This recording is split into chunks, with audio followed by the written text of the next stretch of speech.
Kids, स्वागत है आप सभी का मेरे इस नए वीडियो में। बच्चों, आज हम क्या सीखेंगे?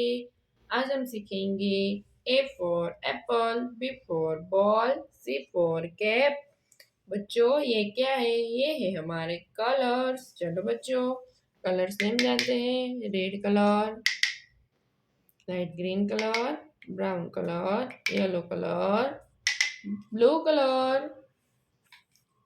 चलो बच्चों, स्टार्ट करते हैं। Red colour, A for apple. Red colour, A for Apple.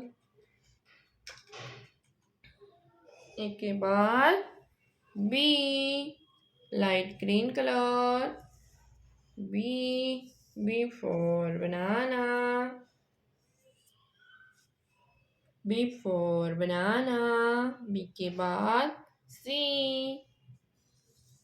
Brown colour, C for camel.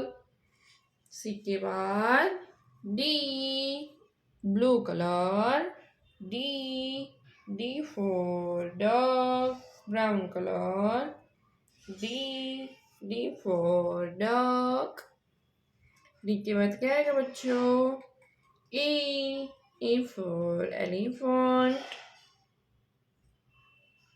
Yellow color, E for elephant.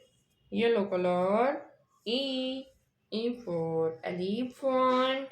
इसके बाद F for fish. Light green color, F for fish. बच्चों, आज हमने क्या सीखा? ABCDEF। ओके बच्चों, अब मिलते हैं अगले वीडियो में। बाय।